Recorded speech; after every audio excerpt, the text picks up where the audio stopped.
онц сурдаг. Нүдний шилтэй, шүдний сайдтай. Мэдлэг нь тулцсан мэдээлэлд хангалттай өгчдөг. Дээрээс нь сахлыг мартаж болохгүй. Наач нүдний шилтэй штэ.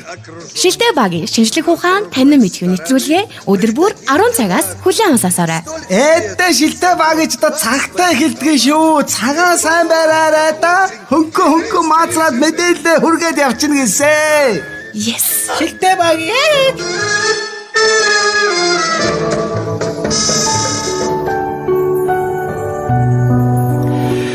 Өглөөний мэндийг хүргэе их мөндөд сонсогчдоо. Шууд эфирт хөтлөгч Пүүжи миний бие болон хөтлөгч багийн нэр ажиллаж байна. За өглөөний мэндийг хүргэе багийнхаа. За өглөөний мэнд хүргэе ихэм сонсогчдоо. Өглөөний мэнд Пүүжи. За өглөөний мэнд. Сэрүүхэн сайхан өдөр байна да. 2 өдөр хүн сайхан уурслаа да. Өчтөрч гайгүй гэхдээ үдээс хойш гайг болчихсон шүү дээ. Тэгтээ ажил дээр чи халуун орчоод ирөөсө хөлрөө суугаад байлаа бид нар. Тийм үү. Аргагүй яг настай хүн та тийм.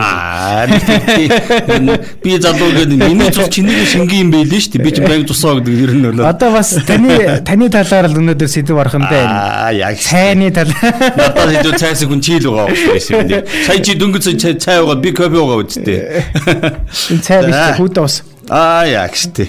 За өнөөдөр бид хоёр өмнө нь Пүүжи тэр болохоор кофений тухай нэг нэвтрүүлэг хийжсэн. Одоо шилтэй багийн нэвтрүүлгээрээ. За тэгээд тэр үед нь та хоёулаа дараа нэг тэгж байгаа цайны тухай нэг ярьж өгөндөө гэдэг ингээд орхисон байгаа. За өнөөдөр тэр ёсоор амлалтаа биелүүлээд цайны түүх ба соёлын талаар нь сайхан ярьж өгнө. Тийм. Бас л цай гэдэг чинь бас маш өргөн бэлгэр сэдв шүү дээ тий. Тэгэлгүй яг дэлхийн нийтээр цайг мэдэхгүй юм гэж юу яг тэр дундаа Азууд бол ерөөсө цайнд битүү нефт орсон одоо ийм одоо үндэстэн шүү дээ. Юу аристингууд шүү дээ. За ер нь цайны тухай сайхан ярьж өгөндөө. Цай гээд одоо тэнгүүд хүн болгоны одоо толгойд одоо цайны тухай одоо ингээд одоо зураг орж иж байгаа толгойд чинь за цайгны тэр ургамлын бол ерөнхийдөө яг тэр латин нэрээрээ бол Camilla sinensis гэж одоо нэрлэдэг гинэ. За ийм одоо нэг одоо зургийг харахаар бол ийм нэг юм навчтай гонцгой навчтай ийм цагаан цэцэгтэй ийм нэг бутлаг одоо мод маягийн дүү зүйл байна да. Тэгэл одоо ишийн олон янзаар аргаар ингээд боловсруулан бэлтгээд ингээд хүнсний бүтээгдэхүүн болгоод ингээд хэрэгэлдэм юм байна да. Тэр нь бол одоо цай л да. Цайг нь бол цайны ургамлыг одоо боловсруулан навчийн халуун болон одоо буцлагсан усанд хийж хандлаад бэлтгэлэхээр ингээд англиун үнэр гараад тийм нэг маахта нэг төрлийн одоо ундаа бэлэн болдог гинэ. За тэр нь бол мэдээж ирэг бидний нөгөө яриад байгаа цай шүү дээ. За дэлхийн хамгийн одоо өргөн дарахсан ундааны одоо ундаа усны дараагаар бол мэдээж ирэг төрөүний чиний хэлдгээр бол цай ордог. Тийм ээ цайг бол мэдгүй юм байхгүй шүү дээ. Тий гээл тэгдэг, чай гээл тэгдэг одоо ерөнхийдөө үг аялгын гэсэн ер нь адилхан юм болоо да. За тэгээд цайгийн чин дотроос хар мянган янзаар л англи шүү дээ. Цагаан цай, шар цай, ногоон цай, хар цай. За тэр хойно бол би бас улаан цай гэдэг ингээ харлаа. Бор цай, сүйтэй цай, сүгүү цай, гурилтай цай. Тэгээд монголчлол тэгээд зомроогүй юм болно шүү дээ хоёлаа. Ингээд эдгээр нь бол өөр өөртөө гэсэн үнэр амт одоо аагаараа бол ингээ ялгардыг нэ. За цайны ургамал нь болохоор одоо зүүн өмнөд Аз тэр дундаа энэтхэг биерэн болон одоо өмнөд хятад төвд орчмоороос одоо гаралтай гэж одоо ингээд эрдэнэтэд үздэг юм байна л да. За одоо бол ерөнхийдөө нэг 50 гаруй оронд 52 за тэгэл одоо тархаагүй оронд гэж юу байх вэ нарийн ярив юм бол ингээд маш олон оронд бол дарахсан юм байна. За яг цайны анхны гарал үүсэл нь бол манай эртний өмнөх 2 дугаар зууны үеэс үүдэлтэй болов гэж ингээд эрдэмтэд таамаглаж байгаа юм байна. Яг тэгэхээр тэр үеийн олдуурууд дотроос одоо цайны цайтай холбоотой ингээд эд зүйлс олдсон юм л да. Тэгэхээр бол одоогоор дэлхийн түүхэнд мэдэгдэж байгаагаар бол манай эртний өмнөх 2 дугаар зуунаас гэдэг чинь 2400 жилийн өмнө анх цайг хэрэгжилжсэн тухай одоо эд зүйлс олдсон юм байна л да. За тэгээ мэдээж хэрэг дараад нь бол Япон гэдэг улс бол цайны соёлыг маш хүчтэйгээр авч дэлгэрүүлсэн. За Япон бол манай эртний 589-с 618 онд энэ юун ч сүрхээ наривчлалтай гаргаж ирсэн юм дээ тий. Тийм. Бод энэ хараа зогсож ирсэн шиг юм биш тий. Энэ тоглоомгүй нэг мангар наривчлалтай нэг 10 хэдэн жилийн дотор гэдэг нь одоо ингээд тоолоо зогсож ирсэн юм биш тий. Ингээд манай эртний 589-с 618 онд буддын шашинтай ламнараар дамжиж ингээд Япон оронд төгсөн юм байна. За тэгээ цайны түүх гэж одоо бас өргөн дэлгэр Цайны түүх нь одоо хятадууд одоо цайны ич хэдийг одоо эртнээс мэдэж цай үйлдвэрлэлийг одоо төрийн хяналтанд одоо хатуу чанга барьж ирсэн байт юм байна. За тэгээд хятадтай хийсэн одоо худалдаанаас бусад улс орнууд одоо их хэмжээний алдагдал хүлээж ирсэн. За энэхүү цайтай холбоотой. За худалдааны төлбөрт их хэмжээний одоо алт мөнгийг хятад цутгаж оронд нь дэлхийн хаанч тарьж ургуулж чадаагүй цайны бутнаас л авдаг навчийг худалдан авахд одоо хүрдэг болохоор тэр юм байна. Их алдагдал үлээдэг байсан юм байна. Тийм шүү дээ. Тэгэл одоо навчаа өгөөл алт мөнгө цутгахаар чинь мангар ашигтай бизнес үстэй тий. За тэгээ цай өөрөө одоо хар цагаан, шар ногоон, бор, улаан гэдэг одоо олон өнгөтэй. За төрөл бүрийн амттай боловч энэ нь яг нэг л зүйлийн бутнаас гаргаж авдаг бөгөөд за хуурах, жигнэх, эсгэх зэрэг олон аргаас хамаарч олон янз байдалтай амт үнэртэй болдог. Ажээ. За ажамуу гэж юм. За би цааш нэрвүүлэх юм ажамуу гэж юм бол. За яах вэ? Тэгээд одоо хятадууд бол ер нь цайны бутыг бол ер нь ингээд одоо өөртөө хөгжүүлээдсэн. Гэхдээ цайны соёлыг бол тэр дундаа цайны бутыг бол хятадуудаас одоо эвтэйхэн одоо салгаж аваад өөрийн болгож чадсан хүмүүс бол түрүүний миний дурснаар бол японочууд байгаа юм. За тэд бол ер нь манай эртний 8 дугаар зуунд бол буддийн ламнараар дамжуулсан гэдээ би түрүү ярьжсэн л да. Ингээд японочууд бол өөрийнхөө нутаг дэвсгэр дээр бол цайны бутыг ингээд тармилжуулсан гинэ. За ингээд бол Японд бол одоо цайны соёл хятадасаа дутгааргүй том одоо эрт хүчтэйгээр дэлгэрээ. За тэгээд дараад нь бол мэдээж хэрэг монголчууд хүртэл цайнд оровдоо. Тэгээд нөгөө юу яадаг штэ нөгөө их монгол улс одоо нурж унсны дараагаар чинь нөгөө монгол улс чинь үндсэндээ хаягдаад. За тэгээд нөгөө давааны арын мужи нэтэрэ гэдэг үндсэндээ нөгөө хамаг арилжаа 888-нд бол хомигдоод ирэхин цагт бол нөгөө монголчууд чинь цайнд орцсон байсан. За тэгээд нэг цайны юу нэ цайн ховордоод ирэнгүүт мө цайныхаа шаарыг хэд дахин буцалгаж ууж өөртөө жинхэнэ баларж исэн тухай тийм түүх баримтууд бол байдیں۔ За тэгээд бол яг зүгээр цайг бол японочууд одоо юу юм байгаа юм л да. Ер нь ингээд хятад японочууд ингээд цайгныхаа ингээд навчийг ингээд шахаад хэвэнд оруулаад одоо нэг янз бүрийн дугуй шахмал цай болгоод ингээд эний чинь ингээд урт удаан хугацаанд хадгалдах боломжтой болгоод ингээд бас нэг арай үйлдвэрлэлийн процесс руу оруулаад эхэлсэн байгаа юм л да. За ер нь тэр манай 12 дугаар зуунд Японд бол зэм буддизм одоо дэлгэрснээр одоо ногоон цайг өргөн дэлгэрээр уух болсон гэж байгаа байхгүй. За өрн дахин бол цайны амтанд бол маш хүчтэй орсон бас нэг гүрэн бол одоо яалтч байхгүй одоо гүржийн тухай ярих хэвээр. Гүрж ногоон цай гэдээ бас байдаг. За энэ дээр бол би бас нэг зүйлийг ярил л да. Ер нь энэ хятадаас дамжуулаад түрүүн ярьлаа да нөгөө Европын орнууд ч бас ингээд цайны ургамлуудыг авдаг болсон ингээд би нэг яригдаа түрүү тэгжсэн чинь нэг инээдтэй юм болсон гэж байна. Одоо нөгөө хятадууд ч нөгөө англи мангличууд Европынх нь нөгөө цайгаа ингээд айгүй үнэтэй заржсан гэж байна алт мөнгөөр. Тэгээд нөгөө цайгаа ингээд мэдээж үнэтэй болгохын тулд айгүй гоё ингээд торгон мурган ингээд уут ингээд дөрүүлсэн пакетад ингээд Европ руу ингээд гаргаад исэн байгаа юм л да.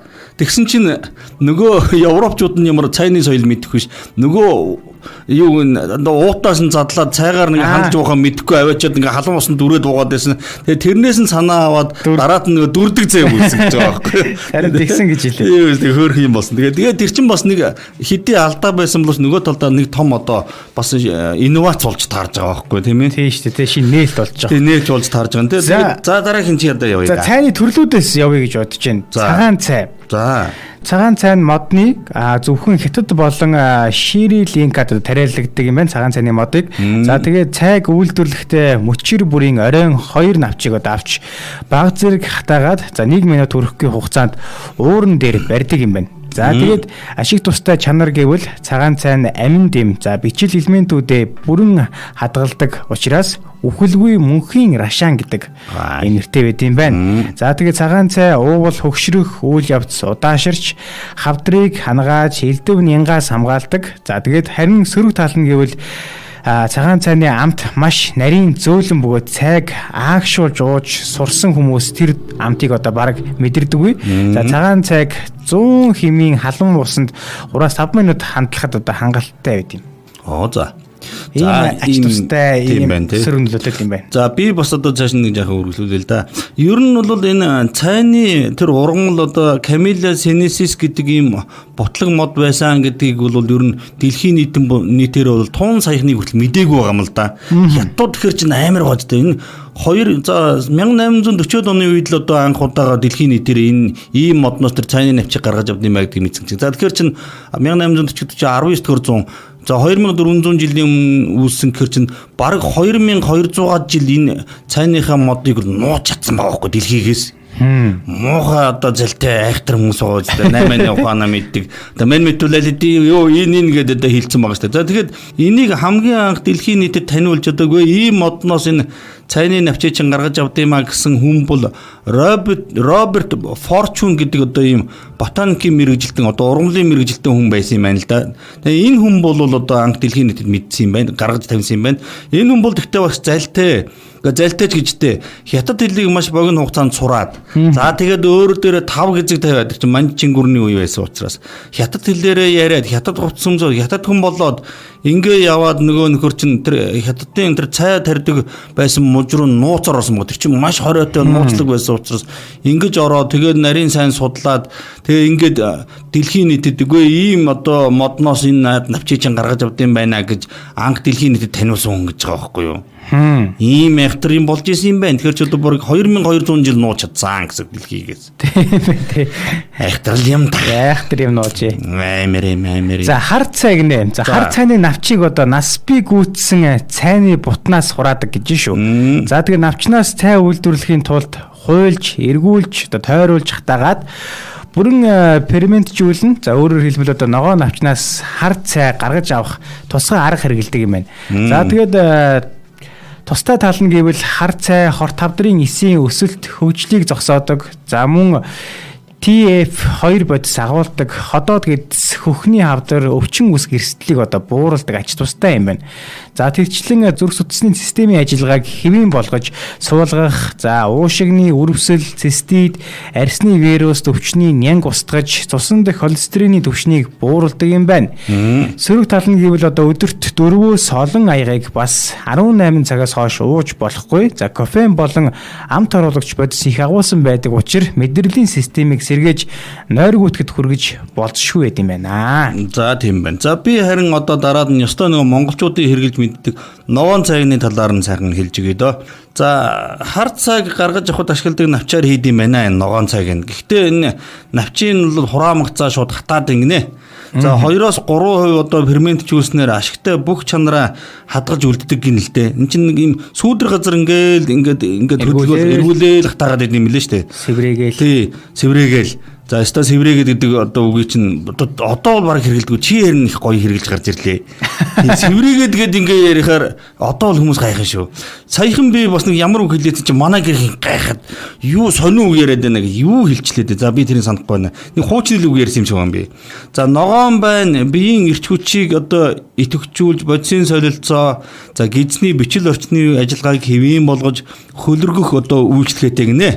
Зүрх судасны системийн болон хотоодын гидсний замын ажиллагааг сайжруулж шүдний өвчин үүсгэхээ сэргийлдэг. За тэгээ бас одоо нэг хялгасан судасны батбөх байдлыг нь дээшлүүлж аскорбины хүчил биед шингэхэд тусдагхан болдог одоо ийм давуу талтай гинэ. Энэ хялгасан судлыг тасархаас сэргийлдэг гэдэг чинь энэ их сайн чанар шүү. Тийм ээ. Чи ер нь одоо тэр хялгасан судсууд байнга тасарч яадаг гэдэг байгаа шүү дээ.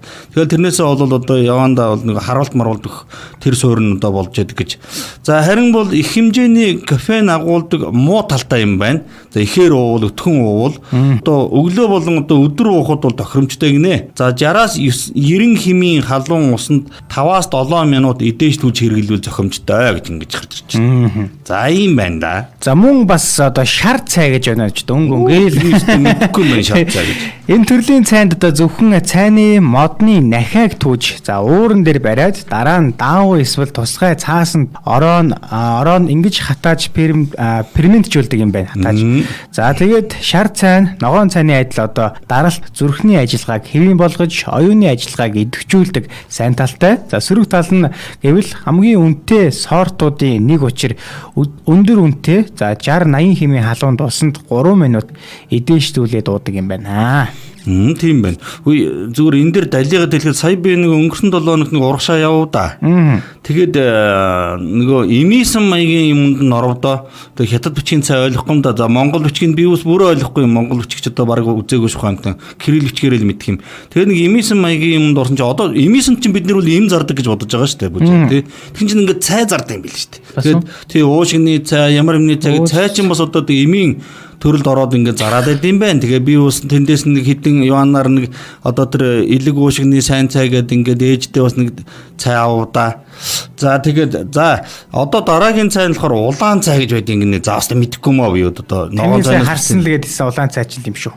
Мэдгүй тийм үү. За ингээд насрыг гүйцсэн цайны модны навчийг бүрэн гүйцэд ургах үед нь хурааж авч за навчийг нь хүрэн улаан өнгөтэй болтон хоёронтой хатаадаг гинэ. Энэ тэр нөгөө ямар цэнэсэс гэдэг модныхаа навчийг л янз бүр болгож хатаагаад байгаа юм байна л да. Ер нь бол за улаан цай нь бол арьсны хөгшрөх үйл явцыг удаашруулдаг, дархлааг нь бэхжүүлдэг, артерийн даралт болон цуснд холестерины хэмжээг нь бууруулдаг гиндэ. За цайны тусгай соор тучир их өндөр үнэтэй гинэ. Энэ нэстэ дажгүй санаа шүү дээ. Бизнес ивэл. За хүчтэй хурц үнэр гашуун амттай за хандлахад хүрэн улаан өнгөтэй болдгоор нь болохоор энэ цайг ингээд улаан цай гэж нэрлсэн гиндэ. За дараагийн цай энэтхэг цай. Гой модоо хайрцагтай байдгийг мэдх юм байна би. Тийм үү. Тийм. Ингээд би явж ирсэн нэг гоё нэг гоё заантай модоо хайрцагтай ирж ирсэн надад бол. За цайны хамгийн том үйлдвэрлэгч болох одоо энэтхэгт хар цайг ихээр үйлдвэрлэдэг. Тус улсын цайны бүс нутгуудад Ассам болон Доржлинг гэх юм уу? Доржилинг цай хамгийн алдартай ажээ. За тэгээд өтгөн хар цайны хэмжүүр болсон Ассам нь хандлахад өнгөн хүрэн улаан өнгөтэй болдог ба зөөлөн үнэртэй. За цайны ориглон дарс гэдэг Доржилинг цайны хамгийн үнэтэй сорт юм байна. Доржилинг цай нь одоо хамгийн үнэтэй сорт юм байна. Хаан Доржилингийн нэг уламжуулалцаа байл нэг амсч үзэх юмсан да гэж бодож суул тэр үнэтэй цайг өстө мэдчихгүй. Би бол нэг удаа ууж ясан гоё модоо хайрц нь одоогоороо надад байгаа. Нэг хэр таархан жижиг сажиг юм хийгээд хад. Өөш одоо манай энэ аав ээжээс одоо ирсэн цайнууд одоо баг энэтхэг цай. Үгүй. Манайх чи ингэсэн. За би тэрийн сайхан өнгөтэй ярьж гээ. Ер нь бол бид нэр тун саяхны хүртэл одоо ардын хувьсгалыг хүртэл бол ер нь хятад цай ууж исэн. Хятад дугуй болонтыг ууж исэн юм байхгүй юу? За тэгээд 21 он гараад бид нар чинь Оросуудтай сүрхийн найзлаад ирэнгүүт нөө хятадтай харилцаа муудаад ирэнгүүт хятад цайг нь болиулаад гүрж ногоон цай оруулж ирсэн байхгүй юу? Гүрж дугуй болонт гэж орж ирсэн юм. Арзгаар одоо бидний нөгөө мэддэг штэ. Тэгээ гүрж цай оруулаад ирсэн чинь монголчууд гүрж цайнд нь хэсэг зууртай их тасаагүй юм гинлээ. Гашуун байна, өтгөн байна, ер нь хэцүү байна, ходоод гэж харлуулаад байна гэдэг ингээд хэсэг юм болсон. За тэгээд мэдээж хэрэг тэр чинь хятадтай харилцаа муудсан байсан учраас нэг цагийн аясаар бол бид нар чинь гүрж цайнд маш их орсон. За ингээд баг 90 он хүртэл гүрж цайгаа ууж явсараад ахиа буцаад нөгөө цагийн аяс тавьшраад нэг ардсан хувь суулгасны дараа бол хятад цайнууд орж ирсэн. За хятад цай орж ирсний дараа чинь бид нар чинь хятад цай олигтой хандлагдахгүй байна. Их хатуу юм гэл ингээ бас нэг юм болсонтэй. Одоо бол харин бид нар аль цайг нь хэрэгэлдэг болцсон. Ийм л юм болоод байгаа юм да. Тэр бас нэг юм цайнд бас ийм юу байлээ. Ориг хойлох гэж бас байлээ. Байна уу? Байна. За ориг нь яадаг вэ гэхээр заяа. Бүр амар нэгтаршуулсан гэдэг. За тийм. Амар байрцсан бүр. Амар хатуу бүр. Алхаар нүд бүр арай гэж салгадаг. Тийм шахал цайтай гэсэн үг байхгүй юу? Тэр чин бүр жинхэнэ ориг цай гэж хэлдэг бүр. Амт мамт нь бүр шаал бүр. Хүүхэд байхад тэр нэг цай гэж нүдэх гэж лай болдог байлаа шүү дээ. Мангар хатуу. Тэр мангар хатуу нэг алхаар нь булангаас нэмтэлж аваад нүддэг байсан.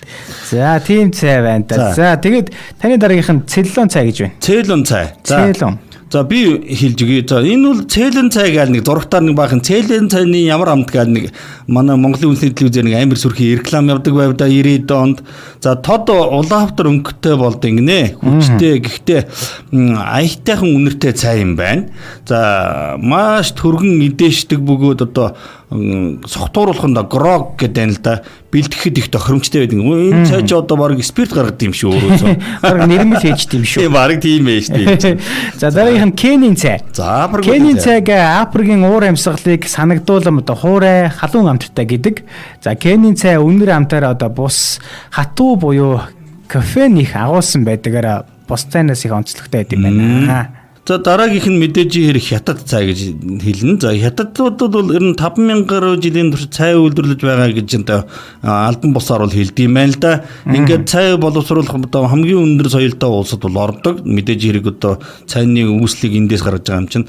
За хятад улсад бол ер нь цайны 350 гаруй төрлийн бут ургамал ургадаг гэж ингэж юм тооцоо судалгаа байд юм байна л да. За тэгээ 1000 гаруй сортын цай үйлдвэрлэдэг эднийг чинь. За хамгийн алдартай Юньан мужийн одоо Юньан сортоос утаа баг зэрэг хар чавганы амт тусалсан юм одоо ийм амттай Юньан мужийн Юньан цай гэж байд юм байна. Тэр ноднон билүү уржнанда нөгөө аялагч ганхүү үүргэвчтэй аялагч ганхүү маань энэ Юньан мужид очиж одоо энэ цайны нэвтрүүлэг хийсэн шүү дээ. Тэгж харин ховдын нэг бизнесмен эмэгтэй хүүгээ дагуулсан бас тэндээс ингээд ямар цайг нэ баг ингээд монгол хэлээр ингээд юу ийцэн нэг цай монгол руу оруулж байгаа гэдэг ингээд би нэвтрүүлгийг үзчихсэн. Тэгээд Юньан мужилда би нөгөө ямар нэвтрүүлэг дээр үлээ би ухаан муж гэдээс би андуурсан байна уучлаарай. Энэ Юньан муж юм байх шүү тий.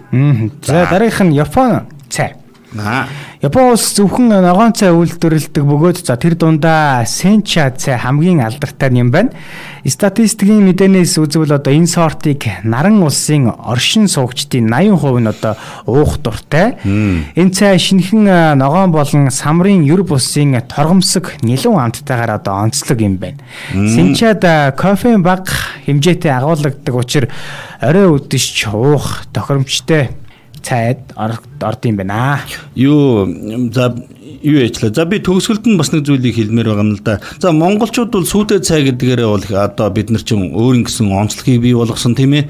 За тэгэхээр Монголын одоо сүйтэй цай хүч бид нар чинь том аягаар уудаг ч харьцангуй хятадаар. Тэгэхээр хятад Японы цайн дээр чинь жижигхэн аягаар манай аягны баг тал шиг юмар ингээд гоё үнэрлээд ирэмгийн нарчаад ингээд баг ингээд ийм нэг том одоо соёл болгоцсон байдаг. За манайхан бол тэгдэггүй зүгээр л сайхан сүйтэй цайн дээр нэг банш маншаа хийгээд наануу цаанаа болоод байдаг. Тэгсэн чи би сүйтэй цай уудаг бас нэг газрыг үтсэн шүү дээ явж хагаад. Канад тийм үү? Хүү кофе шоп шиг юмд оронгууд юу кофеноос илүү сүйтэй цай уудаг юм билээ. Яг кофе цайны ийм пакеттай аянд ингээд сүйтэй цайгаа хийгээл уудаг. Уугаад үтсэн яг манай сүйтэй цай. Их гоё байсан дээ би. Тэр нэг өвөл явуудаад өвөл гэждээ 3 сард одоо өвөлд ханзраад хаврын ихээр явсан. Их сэрүүхэнд байсан халуун цүдээ цаа гоо сайхан байсан шүү. Тэгэд яг энэ дээр бол би төгсгөлд нь хэлэхэд бол ер нь цайны зам гэж байдیں۔ За энэ хятадын Юньан мужаас гараад өвөр Монголын одоо хөх хот буюу тухайн үед Гүйхаа гэдэг одоо хотоор дамжаа. За тэгээ манай Монголын нутаг руу орж ирээд ховд улаастайгаар дамжаад хоошоо гардаг юм цайны зам байсан байгаа байхгүй юу? Ингээд цай зөөдөг Тэмэнжингийн цаваа яваад байсан. За энэ бол явсараа харин тэр 18 19-р зууны үед бол үүсч одоо хөгжөөд илгэрээд ингээд цайны зам гэдэг нэртэй ийм том одоо худалдааны замыг бол үүсгэжсэн гэж ингэж түүхэн гард юм лээ. За манай монголчуудын цайны соёл бол одоо ч за сүйтэй цай байна. Бөөтэй цай гэж байна. За уралтай банштай цай гэж манайх бөөтэй цай гэж нэрдэг манайхын цайг бол янз янзаар уух юм байна тий. Тийм тэгэл борцтой цай. Борцтой цай гоё. Тэгээ хийцтэй цай гэж яддаг шүү дээ. 40 гуралтай цай. 40 гуралтай цай байна. Манай цайнч одоо ач тусныг бол одоо ядаргаа тайлах, тайвшруулах, биеийг хоргуулжуулах, дархлаа дэмжих тус эрдэмтэй бас. Тий. Манай нөгөө ихнэр уржнанда одоо уржнан болж байнда нөгөө гадаадын Америкийн хэдэн хүмүүстэй хамт төслөөр ингээд хөдөө оронтгоор нэг сар гарантаа шахуу явуудаа. Тэгээд нөгөө нөхдүүдэд ингээд нөгөө Монгол айл дурхарч нөгөө Монгол малчид чинь гоё өтгөн сүйтэй цай өгж байгаа шүү дээ. Яг цэвэр малын сүгээр сүүлцэн. Тэгээд нөгөө нөхдүүд чинь цай эхлээд цайндаа тасчихгүй байсан гэж байгаа байхгүй. Тэгээд нэлээд хоногийн дараа нөгөө цайндаа Монгол сүйтэй цайндаа тасчаад нэг хоорондоо ярьсан гэж байгаа юм. Гэхдээ энэ танаа Монголын сүйтэй цайг уухаар юусоо өлсөхгүй ингээд тэгж хэлсэн гэдэг манай хүн сонирхол ярьж байна. Тэгээ нэр манай сүйтэй цай бол баг хоолны дайны шухан шүү. Нарийн ярил эн чинь өглөө өтгөрөө баг будаатай цай маа. Энэ жаахан хийцэл чим бол тэгээ баг хоол штэ бидний цайч. Баг хоол нэрээ. Тийм. Ийм л байна да. Хөл сайхан гарна гэж хөлсөөр дамжиж маш их ядаргаа тайдаг. Тэгдэг. Сайхан цай уугсан гэж тэгдэг шүү дээ бид нар чинь. Өнөөдөр баг бүрхэг байна манай монголчууд хийдэ өвн цай чинь. Өдрийнхөө ундад хэдүүлээ сүйтэй цайтай, бөөтэй цай, юу баштай цайтай гэл явах юм да. За тэгээд битэрийн нэвтрүүлэг өндөрлөх тийшээ хандсан байна. Нэвтрүүлгийг манай нэвтрүүлэгтэй хамтран ажиллаж байгаа хай онлайн шоп хамтран ажиллаж байна. Энэхүү онлайн шоп нь манайд дээр автомашины хөлдөөгч хөрөгчөөр хамтран ажиллаж байгаа. За энэ хөрөгч нь яадаг хөлдөөгч вэ гэхээр автомашины 12 24 за гэрийн 220 вольт залгах тохиромжтой. За мөн автомашинд аваад явхад авсаархан зай багтай, өнгө үзэмд сайтай байдгаар давуу талтай. Мөн энэхүү хөргөгч маань гар утастайгаа холбогдож, гар утасаараа хянах боломжтой. Мөн энэхүү хөлдөөгчний юу гэлээ? Юу? Герман улсад үйлдвэрлэгдсэн. Тэр хөргүүр нь бол Герман улсад үйлдвэрлээд ухсралтын бол Хятад улсад ухсарсан ийм одоо бүтээгдэхүүн байлаа дээ. За тэгээ энэхүү хөлдөөгч маань 20% хямдрал зарласан байгаа маань. За хямдралын хугацаанд тун удахгүй дуусгаж байгаа юм байна.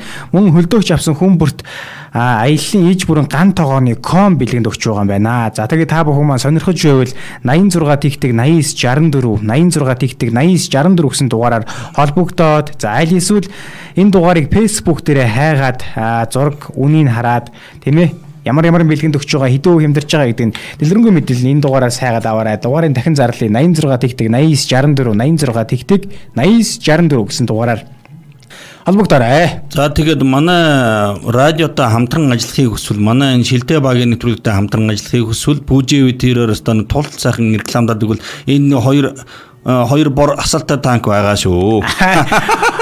Бас намаагаа жирччихэд байгаа. Чи бас надаас тохиоргүй бор харагдаж байна өө одоо тэгээ яах. Байлаач. Яа тий. Үнэн л юм чи. Тий. Харахгүй ч гэсэн би үнгийн хэлжээр хүмүүсийн толгойд шууд буунштай. Хоёр бор байна. Яг штэ.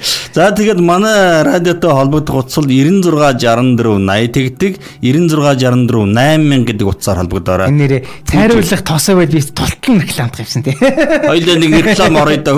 Цайруулах тос рекламд хүмүүс бол Пүүжээр холбогдоорой. За тэгээд гоё мэдээлэл төрсөн багийнхтай баярлалаа. За баярлалаа Пүүжээ. Хамтдаа байсан сонсогчдаа бүхэндээ баярлалаа. Өдрийн дуугчмыг хамтдаа өргөжлөн хүлээн авсан сонсцгоё.